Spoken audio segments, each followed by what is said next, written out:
देख रहे हो अपनी बहू को? इस घर में आए हुए 7 साल होने को आयु से मजाल है कभी समय से उठी हो। सूरज सर पर आ जाता है, सुबह की चाय भी मैं ही बना के पिलाती हूँ तुम्हें। तुम जब दफ्तर जाते थे देखते थे 4 बजे ही उठ जाती थी मैं। बच्चे स्कूल जाते थे तो समय से पहले ही उनका खाने का डब्बा तैयार कर देती थी मैं। और ये महारानी तो अपने पति मेरे पूत को भी बिना खाना दिए ही भेज देती हैं। और वो भी जोरू का गुलाम है, गुलाम।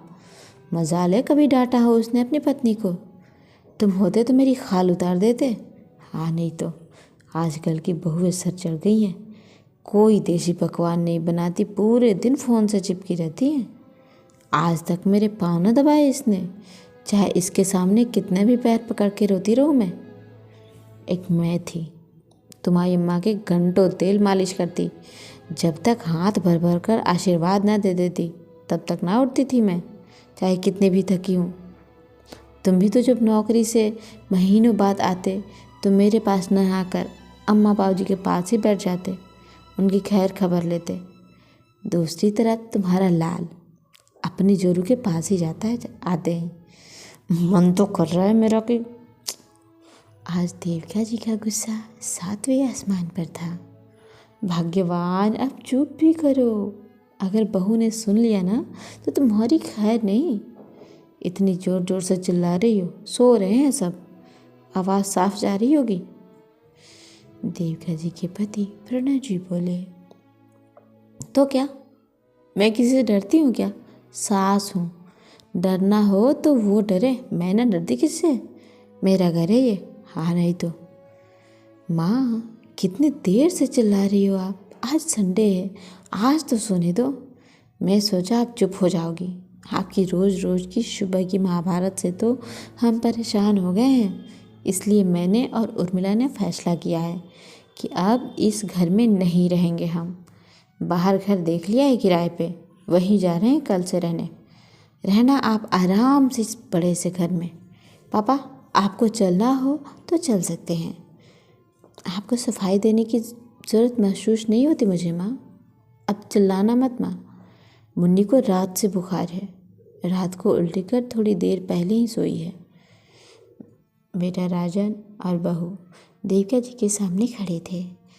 माँ जी कोशिश बहुत की कि ये घर ना छोड़ना पड़े, पर आपने मजबूर कर दिया है माँ।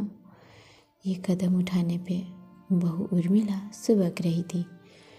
चलो उर्मिला, अब तैयारी करनी है जाने की, आज ही सामान ले जाना है। राजन उर्मिला का हाथ पकड़कर कमरे में चला गया। लो चला ली ना तुमने देवी के अपने ही गर्दन पर छुरी। जो 2 रोटी चैन की मिल रही थी हमें वो भी बंद करा दी। बेचारी बहू के 2 छोटे बच्चे हैं, रात भर जागती है वो, नहीं उठ पाती सुबह। उठने के बाद तो चक्कर घीनी सी घूमती है वो। आज तक अपना एक कपड़ा भी तुमने अपने हाथ से धुला है जब से बहू आई है?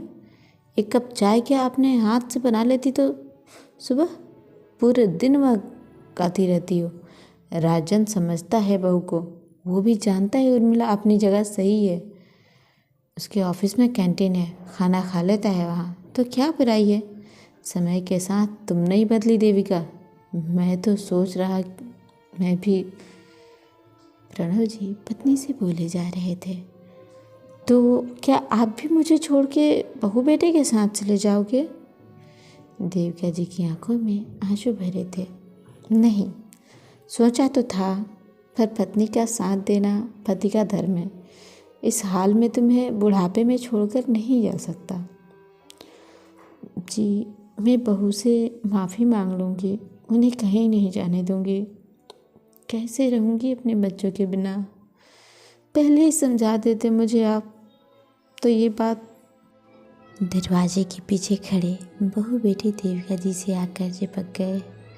हम कहीं नहीं जा रहे माँ, हम क्या आपके बिना रह पाएंगे? जा बहू, तुम मुन्नी को देख, मेथी का साग मैं काट दूँगी। प्रणव जी गर्दन पर हाथ रख इशारे में बोले। गर्दन पर छोरी चलने से भले बचा ली तुमने देविका।